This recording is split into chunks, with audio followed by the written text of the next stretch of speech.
Hello friends. तो आज हम अपनी पहली वीडियो शुरू करते हैं एफएमटी के प्रैक्टिकल एग्जामिनेशन से। एफएमटी बहुत ज़्यादा स्कोरिंग सब्जेक्ट होता है, स्पेशली उसका प्रैक्टिकल एग्जामिनेशन वाला पार्ट। उसमें दो मेन क्वेश्चन होते हैं आपके, एज रिपोर्ट और इंजरी रिपोर्ट। जो सबसे ज़्यादा स्कोरिंग इसलिए होते हैं क्योंकि उनका फॉर्मेट आपको मिलता है, आपको बस फिल करना होता है। तो आज हम पहले ही टॉपिक शुरू करते हैं अपनी age estimation report in FMT practical examination. तो ये 2 पेज का एक फॉर्मेट मिलता है जो यूजुअली आपको एग्जाम में मिलता है, बट वो हर कॉलेज डिफर कर सकता है। तो अगर आपको नहीं मिलता एग्जाम में तो आपको ये सब याद करना पड़ेगा, बट यूजुअली वो लोग फॉर्मेट देते हैं।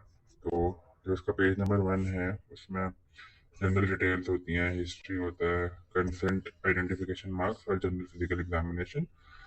पेज 2 डेंटल एग्जामिनेशन और फाइंडिंग्स ऑफ रेडियोलॉजिकल एग्जामिनेशन या फाइंडिंग्स ऑन एक्सरे। ये भी आपके कॉलेज के हिसाब से थोड़ा बहुत डिफर कर सकता है, बट यूजुअल फॉर्मेट ये रहता है। तो पेज 1 में जनरल डिटेल्स से हम शुरू करते हैं। पेज 1 का जनरल डिटेल्स जो होता है वो या तो यूजुअली आपको केस दिया होगा एक, या फिर आप अपने हिसाब से हाइपोथेटिकली बना भी सकते हो।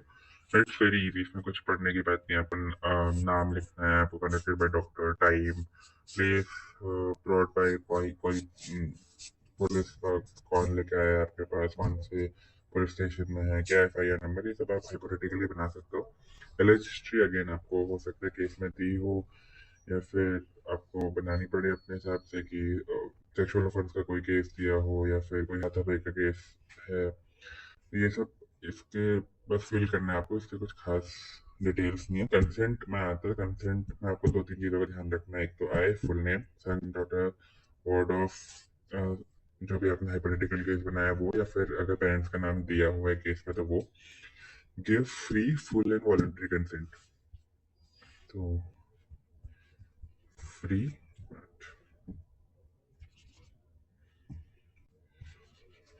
Free, full and voluntary consent. फिर दूसरा आपको ध्यान रखना है, इसमें लिखेंगे कि all the details and risks of the examination have been explained to me in my own language. ये दो बातें आपको हमेशा लिखनी है। एक तीसरा पॉइंट होता है जो हो सकता है कि कॉलेज में फॉलो होता और नहीं होता। एक बार ये हर कॉलेज स्पेसिफिक होता है, ये लिखते हैं तो मेरे ख्याल से कोई नुकसान नहीं है, बट फिर भी आप एक बार अपने प्रोफेसर से कंफर्म कर लेना एग्जाम देने से पहले इसकी। And explained to me in my own language, and it has been explained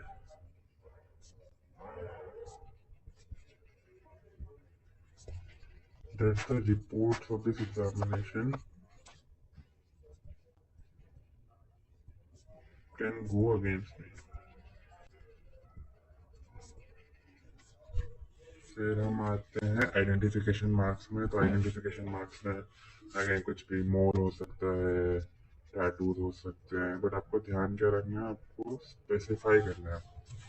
मोल है तो मोल का साइज लिख देना है कि 1/2 सेंटीमीटर, मिलीमीटर, वट, और एग्जैक्ट लोकेशन कहाँ पे है, कि राइट अपर लिप के आधे सेंटीमीटर ऊपर, या फिर अगर टैटू है तो फॉर एग्जांपल टैटू में हम right four arm 2 centimetre below any landmark, या मतलब जो भी आपको लोकेशन बिलो एनी लैंडमार्क का मतलब लैंडमार्क स्पेसिफाई करना है कि बेस ऑफ थंब, या फिर अगर आप बाइसेप पे बना रहे हैं तो आप ऑफ द एल्बो जॉइंट कितने सेंटीमीटर, ट्राइसेप पे बना रहे हैं तो ऑफ द एल्बो जॉइंट कितने सेंटीमीटर है, वो आपको लोकेशन स्पेसिफाई करनी है। आपको टैटू में क्या क्या है वो स्पेसिफाई करना है कि क्या लिखा हुआ है, हो सकता है नाम लिखा हो सकता है कुछ रिलीजियस सिंबल हो, ये स्पेसिफाई करना है। कलर स्पेसिफाई करना है। जितने ज़्यादा स्पेसिफिक हो सकता है उतना करना है। उसके बाद डेंटल एग्जामिनेशन में भी अगेन अगर कुछ वो ऐसा कुछ स्पेसिफिक नहीं है, बट आपको कॉमन सेंस रखना है कि अगर 30 साल का आपको फॉर एग्जाम्पल केस दिया है तो आप उसमें टेम्पररी डेंटेशन ना दिखाएं, परमानेंट दिखाएं।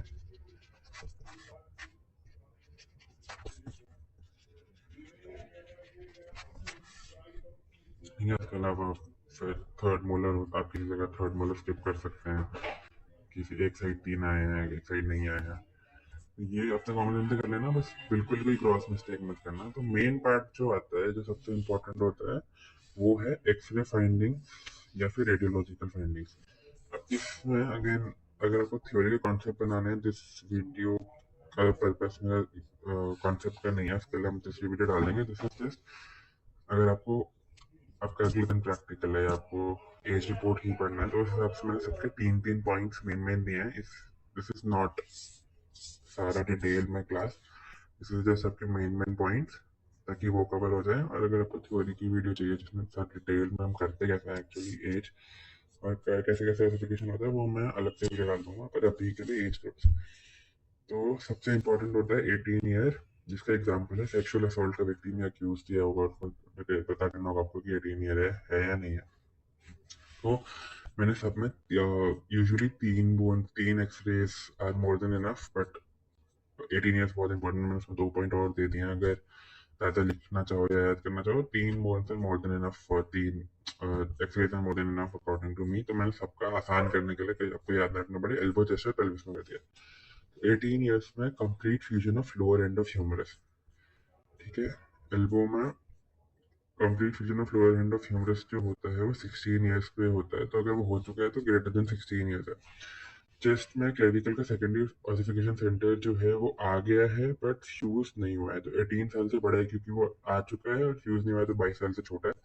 पेल्विस में again head of humerus fuse है तो ग्रेटर देन 17 ईयर्स। और इलियक क्रेस्ट अपेयर हो गई है बट फ्यूज नहीं है। इलियक क्रेस्ट अपेयर एट 14 और फ्यूज 20 ईयर्स पे होती है। इस हिसाब से एज ग्रुप 18 to 20 ईयर्स है। तो बस ये पॉइंट्स आपको याद रखने हैं हर एक्सरे के लिए जो मैंने लिखे हैं। और again 3 points more than enough, but अगर कोई देखना चाहे तो ये 2 पॉइंट और है, शोल्डर और रिस्ट के कंजॉइंट ट्यूबरकल जो है वो फ्यूज हो चुका है शाफ्ट, तो greater than 18 years. Lower end of radius fuse हो चुका है, greater than 8 years. I don't think required है 3 से ज्यादा। फिर 16 ईयर्स पे again elbow chest pelvis. Elbow में आते हैं तो fusion of head of radius, clavicle में secondary ossification centre did not appear, और पेल्विस में iliac crest and still tuberosity appeared but not fuse, 16 to 18 years. 14 years again, elbow chest pelvis, fusion of medial epicondyle, trochlea and capitulum into conjoined epiphysis, which is greater than 14 years. Complete fusion of lower end of humerus is not present less than 16 years. Chest में secondary ossification centre नहीं आया है, less than 18 years. और pelvis में iliac crest आ गई है, fuse नहीं हुई है, और स्टिल ट्यूबरोसिटी आई ही नहीं है। तो स्टिल ट्यूबरोसिटी आती है 16 पे और इलियक क्रेस्ट आती है 14 पे, तो 14 to 16 years. Basically main part जो है जो आपको याद करने का है इस पूरे एज एग्जामिनेशन में इस दिस, क्योंकि मोस्टली 18, 16 या 14 ही देते हैं, और सब में आपको ये 3 पॉइंट्स लिखने हैं, क्योंकि ये आपको लिखना होगा, आपको जस्टिफाई करना होगा कि आप अगेन। और एक बात याद रखना कि अगर आपसे 18 पूछा है तो आप एक तो एज ग्रुप हमेशा एक स्पैन में बताओ, 18 to 20 बताओ। एग्जैक्ट एज ग्रुप आप सिर्फ एक्सरे से बताना थोड़ा मुश्किल होता है, बट वो याद रखना कि आप स्पैन 17 to 19 ना कर दो। उसको जानना ही ये था कि वो 18 मतलब लीगल एज में आता है या नहीं आता है। तो अगर आप 18 को ही कवर कर लोगे बीच में तो कोई फायदा नहीं है। ऐसे 18 to 20 ईयर्स, 16 to दूसरा मान लिया 16 to 18 ईयर्स, तीसरा मान लिया 14 to 16 ईयर्स। तो हाँ, बस इसके साथ ही हम फिनिश करते हैं। बस इम्पोर्टेंट पार्ट यही है कि बाकी सब आप खुद कर सकते हो, बस वो जनरल इन्फॉर्मेशन ध्यान रखना। और ये जो 3-3 पॉइंट्स हैं हर मेन एज ग्रुप्स के लिए, ये याद कर लेना। नोट्स में इसी वीडियोस के नीचे डाल दूंगा। एंड हाँ, थैंक यू, सब्सक्राइब कर लेना। ऐसे ही आसान वीडियोस पर प्रैक्टिकल और जो भी तुम्हारी वाइवा के लिए कॉन्सेप्ट के लिए हम डालते रहेंगे। Thank you.